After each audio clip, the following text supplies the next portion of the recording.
Hi, my name is Mel, and I'm going to be showing you guys how to do the Smiley makeup from the 2012 horror film. Below is the list of supplies needed for this makeup. And so the first step is to cover your eyebrows with a non-toxic glue stick. And then you're going to want to do the same for any other hair on your face, and this is just to avoid damaging the hair. I've linked a more detailed video on this below. And then the next step is to put all of your hair in a bald cap. Make sure all of your hair is inside, and then you're going to want to use spirit gum or Prosaid to glue down the bald cap. Make sure that you have one of the removers with it, and do not use these glues unless you have the removers. And then you're going to want to cut straight up by one of the ears. Cut one ear at a time, and don't make the holes too big or you're going to ruin your bald cap.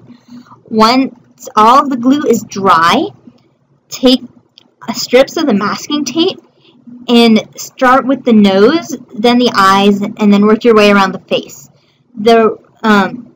Make sure that you don't block off the air to the nose, and check with the person throughout this makeup that they are comfortable. Do not completely cover the eyes, and make sure the holes are centered. You can have the person look forward, and because the way the holes are the way they're going to be seeing the entire night. They're not going to have any peripheral vision, so keep checking in with them to make sure they're okay.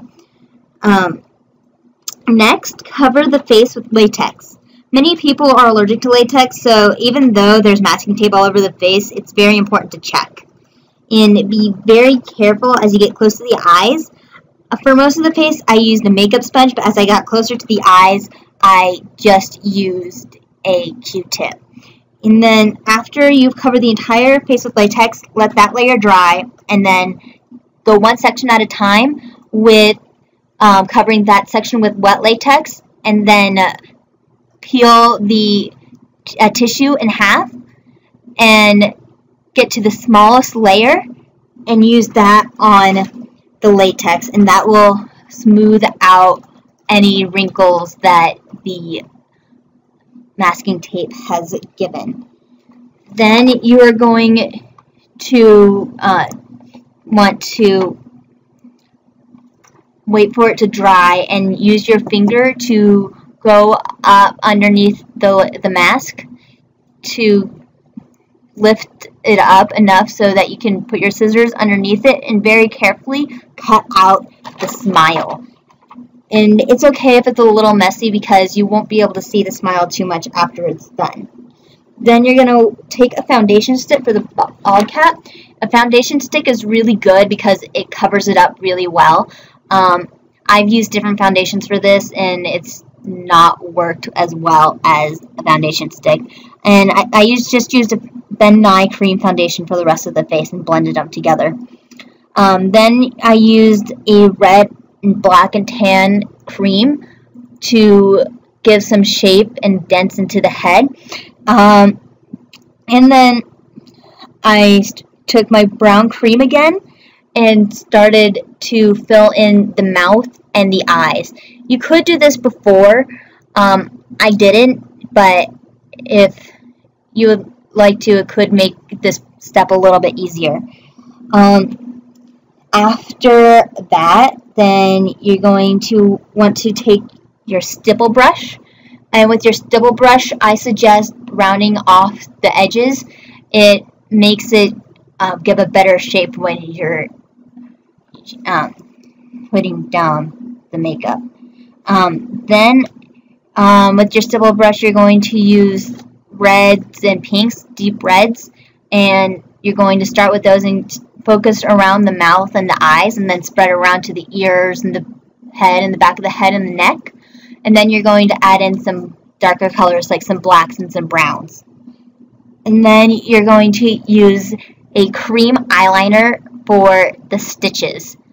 And the stitches are just little lines around the eyes and the mouth.